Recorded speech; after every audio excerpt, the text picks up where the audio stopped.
The first time Wade climbed through my fire escape window, he blamed a locked door and a lost key. The second time, he needed milk. By the seventh time, I knew it wasn't about groceries or bad locks. He was running from his own life, and straight toward me. I didn't like Wade when I met him. To be fair, I didn't formally meet him so much as endure him. We shared a wall in a crumbling brick apartment building in South Boston. The walls were paper thin, packed with 50 years of dust and bad insulation. Through the plaster, I knew everything about Wade's life. I knew he listened to bad 90s rock while he showered. I knew he yelled at the television when the Bruins lost. Most annoyingly, I knew exactly how often he and his girlfriend, Leora, had screaming matches that inevitably ended in doors slamming so hard my kitchen mugs rattled in their cupboards. I was 31, working remote as a financial auditor. My life was spreadsheets, quiet evenings, and aggressively guarding my peace. Wade was a walking disruption. He was a mechanic, or a contractor, or something that required him to wear heavy boots that he never took off when he stomped down the hallway. The intrusion started on a Tuesday in late November. I was sitting at my kitchen island, staring down a blindingly white Excel document, when I heard the metallic screech of my fire escape window sliding up. It was 10 degrees outside. The wind was howling. I grabbed the heaviest thing near me, a ceramic salt shaker, and spun around. A leg came through the window, clad in faded denim. Then a heavy jacket. Then Wade. He landed on my hardwood floor with a heavy thud, brushing snow off his shoulders. He looked up, saw me standing there with the salt shaker raised like a weapon, and blinked. "Don't throw that," he said. His voice was gravelly, thick with cold. "It's just me, from next door." "I know who you are," I said. I didn't lower the salt shaker. "Why the hell are you climbing through my window?" He rubbed the back of his neck. He was taller than I expected, broad-shouldered and rugged in a way that usually annoyed me because it felt unearned. "I locked myself out. My keys are on the kitchen counter. Landlord isn't answering. Your fire escape connects to my bedroom window. So you decided breaking and entering was the logical next step. Technically, your window was unlocked. It's the 4th floor. I didn't think you'd mind." He offered a crooked, entirely unapologetic smile. "Can I just use your front door to get back into the hallway?" I pointed to the door. He walked past me, leaving a trail of melting snow on the wood. He smelled like damp wool, stale cigarettes, and cold air. He didn't say thank you. He just let himself out. I locked the window. That should have been the end of it. 3 days later, the lock on my front door clicked. I had given a spare key to Mrs. Gable down the hall to water my plants when I went to a conference in Chicago. She had returned it, but apparently not before Wade asked to borrow it under the guise of an emergency. I walked out of my bedroom to find him standing in my kitchen. He was holding a half-empty carton of my oat milk. "What are you doing?" I asked, keeping my voice dangerously flat. He didn't even flinch. "Leora is having a meltdown about the sink. I needed coffee. We're out of milk. Mrs. Gable said you wouldn't mind." "Mrs. Gable is 80 and legally blind. Give me the key, Wade." He tossed it onto the counter. It hit the granite with a sharp clink. He leaned against the island, taking a long drink straight from the carton. I winced. "You're a real tight ass, you know that?" he said, wiping his mouth with the back of his hand. "And you have no concept of boundaries. Get out." He left. But the pattern was set. Over the next month, Wade found reasons to be in my apartment. The fire escape window, a flimsy excuse about borrowing a plunger, returning a misdelivered piece of mail that he absolutely could have just left on my doormat. It was never scheduled. It was never polite. He would just appear. I told myself I should be angry. I was a cynical guy. I didn't have the patience for straight men who needed a sounding board. But the anger never fully materialized. Mostly, I was just curious. Because when Wade was in my apartment, the loud, boisterous guy who yelled at hockey games disappeared. He would drop onto my gray sofa, stare at the ceiling, and just exist. Sometimes he wouldn't speak for 20 minutes. He'd just listen to the low hum of my radiator and the jazz I played while I worked. One evening in December, he let himself in through the fire escape again. It was raining this time. Freezing, miserable rain. He didn't have an excuse. He just walked over to the sofa, kicked off his heavy boots, and lay down. I was at my desk. I didn't turn around immediately. I finished typing an email, hit send, and swiveled in my chair. "No keys again?" I asked. "She threw an ashtray at my head," he said quietly. I stopped. The cynical retort I had ready died in my throat. I looked at him. He was staring straight up, his jaw tight. There was a red mark near his temple, just below his hairline. I didn't ask if he was okay. Men like Wade didn't want to be asked if they were okay. It made them feel small. Instead, I walked into the kitchen, grabbed a bag of frozen peas, and tossed it at him. It hit his chest. "Put that on your head before it swells," I said, turning back to my monitor. I heard the crinkle of the plastic bag. A heavy sigh. Then, "Thanks, Colin." It was the first time he used my name. It sounded strange in his mouth, heavy, deliberate. He stayed on my couch for 3 hours. He fell asleep. I listened to his breathing even out, the slow, rhythmic rise and fall of his chest. I found myself watching him in the reflection of my monitor. I had been out of the closet since I was 19. I knew better than to look too closely at straight men.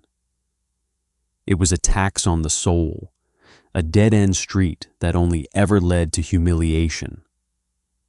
Wade was not an option. He was a noisy neighbor with a volatile girlfriend and a profound lack of respect for personal space. But when he slept on my couch, looking exhausted and entirely unguarded, the boundaries I had built started to feel very fragile. By January, the intrusions weren't intrusions anymore. They were a routine. Leora moved out right after New Year's.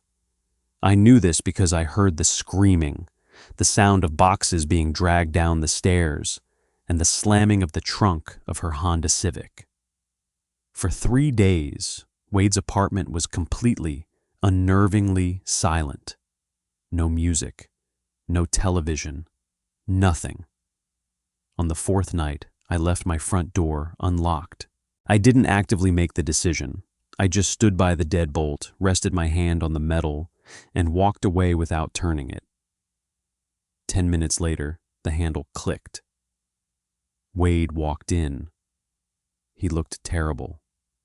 He had shadows under his eyes that looked like bruises, and he hadn't shaved in days. He was wearing a faded gray t-shirt and gray sweatpants. He didn't offer a fake excuse about milk or tools. He just walked to the sofa and sat down heavily. I handed him a beer. He took it without a word, popping the tab. We sat in silence for a long time. The only light in the room came from the street lamp outside the window, casting long, sharp shadows across the floorboards. "It's quiet over there," he finally said. His voice was rough. "That's what happens when people leave," I replied, sitting in the armchair opposite him. He rolled the cold aluminum can between his palms. I hated the noise, the yelling, But the quiet is worse. It's loud in a different way. It rings. You get used to it. I don't want to. He looked up at me. His eyes caught the amber light from the street lamp. There was an intensity in his stare that made the hair on the back of my neck stand up. It wasn't the look of a guy seeking neighborly comfort. It was something heavier, more searching. I broke the eye contact first. I took a sip of my beer. Give it a week. You'll be back at the bar with your buddies, loud as ever. He didn't laugh. He didn't agree. He just kept looking at me.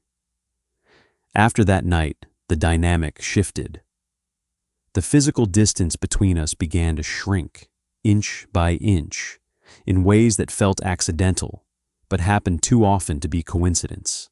If I was cooking dinner, he would lean against the counter, standing just close enough that I could feel the heat radiating off his body. If we were watching a movie, because apparently we watched movies now, he wouldn't take the armchair. He would sit on the sofa next to me. At first, it was on the far end, then a foot away, then close enough that our knees would brush if I shifted my weight. I was playing a dangerous game. I knew it. Every time his arm brushed mine, my pulse spiked. I hated myself for it. I was 31 years old, pining after a broken straight guy who was just using me as an emotional waiting room until his next girlfriend came along. I tried to pull back. I started locking my door again. He went back to the fire escape. "You locked it," he said one Friday evening, stepping through the window and shaking off the rain. "It's called a deadbolt, Wade. Most people use them." I was angry, not at him, but at myself for the immediate rush of relief I felt when I heard the window slide open. He stopped in the middle of the room. He didn't take off his jacket. "Are you pissed at me?" "I'm working. I have a deadline." "You're watching Netflix." He pointed at the television. "I'm multitasking.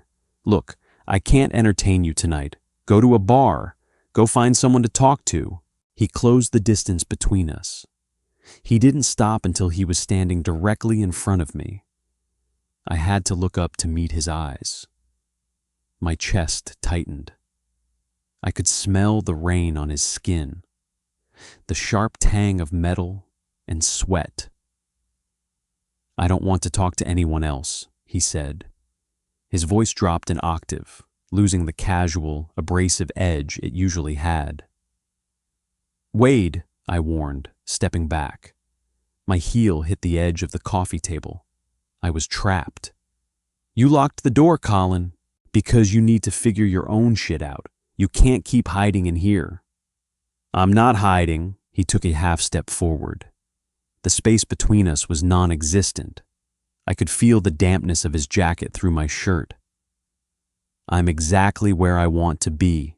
My breath hitched. I hated how my body reacted to him. "You're straight, Wade. You just went through a breakup. You're confused and you're lonely, and my apartment is quiet. Don't do this. Don't use me to figure out whatever midlife crisis you're having at 29. He reached out. I flinched, expecting him to push me away or punch the wall. Instead, his large, rough hand caught my jaw. His fingers were calloused, smelling faintly of engine oil. The touch was incredibly gentle. It paralyzed me. He dragged his thumb slowly across my cheekbone. His eyes dropped to my mouth, lingering there for a second too long before dragging back up to meet my gaze. The air in the room felt impossibly thick. "I know what I am," he whispered. For a second, the world stopped spinning. He leaned in. I closed my eyes, my heart hammering against my ribs so violently I thought he must be able to feel it. I waited for the impact. I waited for the kiss. It didn't come. Instead, he suddenly pulled his hand back, as if the fire from my skin had burned him. He took 3 rapid steps backward, his breathing erratic. The vulnerability in his face shattered, replaced instantly by panic. The heavy protective walls he carried slammed right back into place. "Right," Wade muttered, his voice cracking. He didn't look at me. He stared at the floorboards. "Right, sorry, I'm gonna go." Before I could say a word, he turned on his heel. He didn't use the window this time. He practically ran to the front door, unlocked it, and slammed it behind him. I stood by the coffee table for a long time, the phantom heat of his hand still burning on my jaw. The silence in my apartment returned, thick and suffocating. I had been right. I had known exactly what this was. But being right had never felt so miserable. For 14 days, the wall between our apartments was completely dead. No 90-degree slamming doors, no muffled sports announcers, no heavy boots hitting the floorboards. The silence, which I had spent 2 years actively craving, was suffocating. It rang in my ears just like Wade had said it would. The radiators hissed and clanked in the corners of my living room, sounding excessively loud in the empty apartment. I tried to regain my equilibrium. I color-coded my spreadsheets. I bought a new pour-over coffee setup. I even went on a date. His name was Arthur. He was a junior partner at a corporate law firm downtown. We met at an upscale speakeasy where the ice cubes were perfectly spherical and the drinks cost $25. Arthur wore a tailored navy suit and smelled like expensive vetiver. He was polite, articulate, and entirely uninteresting. He talked about his golf handicap for 20 minutes while I stared at the condensation sliding down the side of my glass. I kept thinking about a calloused hand smelling of engine oil. I kept thinking about the sharp, jagged edges of a guy who didn't know how to ask for help without breaking into someone's apartment. I left the date early, citing a non-existent early morning meeting. Arthur paid the bill with a heavy metal credit card, gave me a sterile, closed-mouth kiss on the sidewalk, and stepped into a black car. I walked to the subway in the biting February wind. The cold chewed through my wool coat. I took the stairs to the 4th floor slowly, letting the exhaustion settle into my bones. I turned the corner into my hallway. Wade was sitting on the floor. He was slumped against the peeling wallpaper right between our 2 doors. His long legs were stretched out in front of him, crossed at the ankles. He was wearing his heavy Carhartt jacket, the collar pulled up against his neck. A half-empty bottle of cheap bourbon sat on the floorboard next to his thigh. He looked up when he heard my footsteps. The overhead hallway light was fluorescent and unforgiving. It cast hollow shadows under his eyes. He looked like he hadn't slept since the night he ran out of my apartment. I stopped 10 feet away. I didn't reach for my keys. I just looked at him. "You're not on the fire escape," I said. My voice echoed slightly in the narrow corridor. Wade dragged a hand over his face. The sound of his rough palm against a week's worth of stubble was loud. "It's freezing out there, Colin. And yet, you're in the hallway, not in your apartment." He leaned his head back against the wall. The plaster crunched faintly. "If I go in there, I have to be alone. If I knock on your door, you tell me to go away." This felt like the only neutral territory left. I crossed my arms over my chest, burying my numb hands in my armpits. "I didn't tell you to go away, Wade. You ran." "I know." He didn't offer a defense. He just stared at the scuffed toes of his boots. The smell of the bourbon drifted down the hall, mixing with the dusty scent of the old building. "So why are you sitting here?" I asked. He picked up the bottle, swirling the amber liquid at the bottom, before setting it down again without taking a drink. He exhaled, a long, shaky breath that seemed to deflate his broad shoulders. "Because I'm terrified," he said softly. The gravel in his voice was stripped away, leaving something raw and completely exposed. "Because I've spent 29 years building a very specific life. A loud, simple life. I fix trucks. I date women who yell at me. I drink cheap beer. I know how that life works. I know the rules." He looked up, his eyes locked onto mine. The intensity was back, but the panic was gone, replaced by a heavy, immovable exhaustion. "And then I climbed through your window," he continued. "And it was quiet. You didn't ask anything from me. You just handed me frozen peas and let me exist. And I started finding reasons to come back. Stupid reasons. I lied to Leora. I lied to myself. I told myself I just needed a friend because she was driving me crazy." He pushed himself up off the floor. He moved slowly, stiffly, towering over me in the narrow space. He didn't close the distance between us, but his presence filled the hallway. "It wasn't about Leora," Wade said. His voice was barely a murmur now.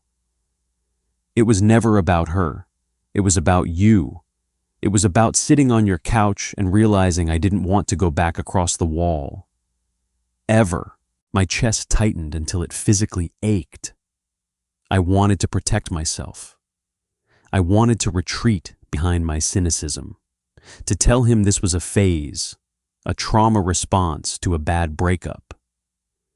But looking at the dark circles under his eyes and the desperate set of his jaw, the cynical retorts felt entirely useless. "I'm not an experiment, Wade," I said. My voice shook slightly, betraying me. "I'm not a safe space for you to figure out your sexuality. I won't be a secret you keep from your buddies at the bar.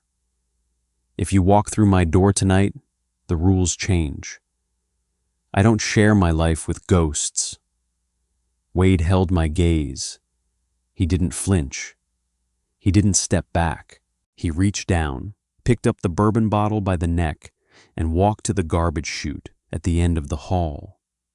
He pulled the metal handle, dropped the glass bottle down the black hole, and let the heavy door slam shut.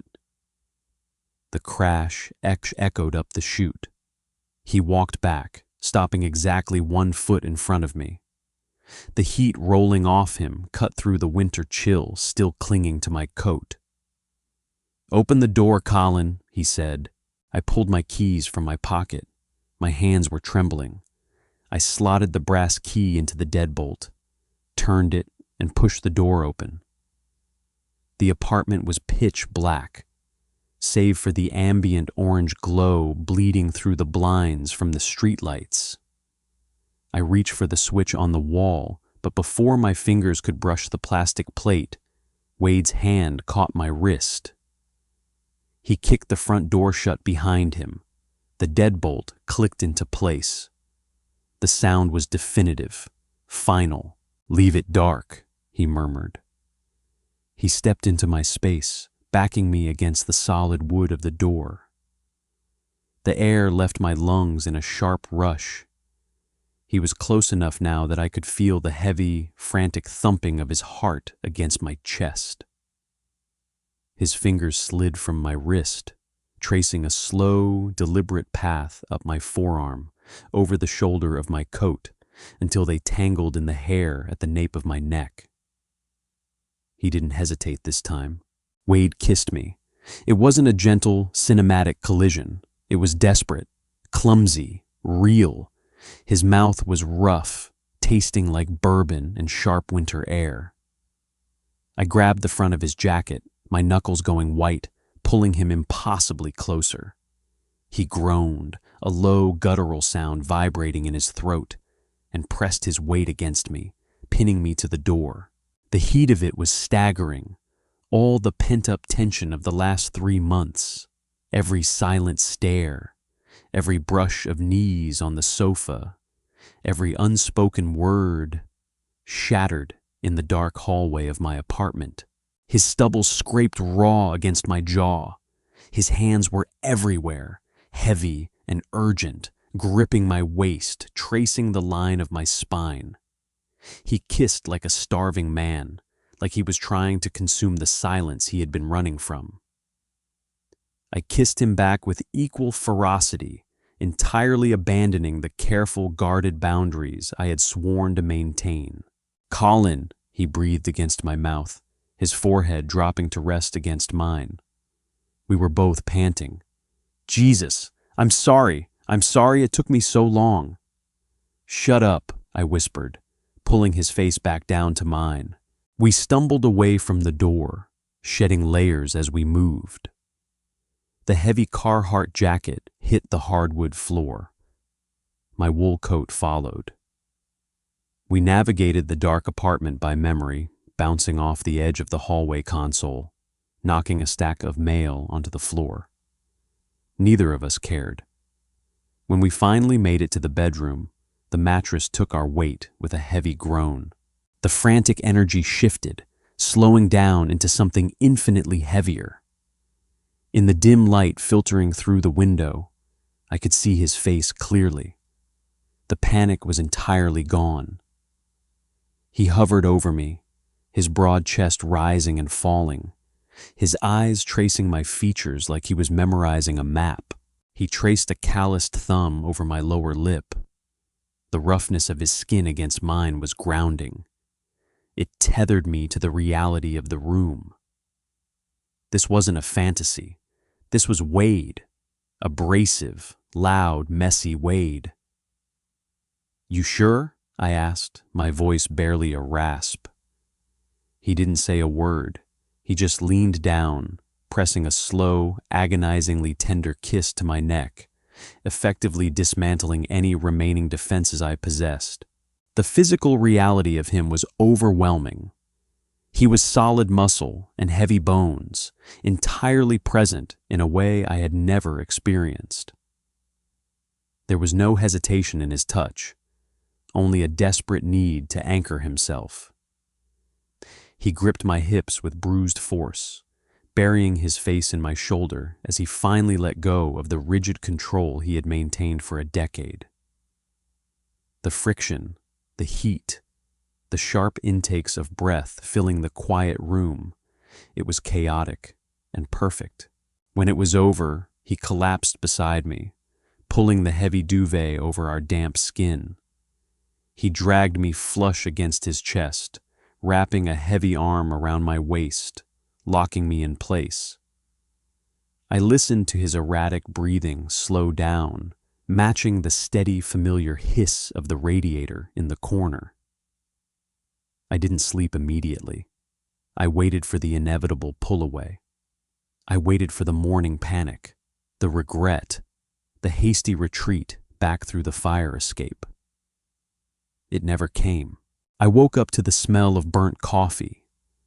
The morning light was harsh and unforgiving, streaming through the gap in the curtains. The left side of the bed was empty. The sheets were cold. My stomach dropped. I sat up, rubbing the grit from my eyes, bracing myself for the empty apartment. Then I heard it. A quiet curse from the kitchen. The clatter of a ceramic mug hitting the granite counter. I pulled on a pair of sweatpants and walked down the hall. Wade was standing at my kitchen island. He was wearing his faded gray sweatpants from the night before, his chest bare. His hair was a disaster.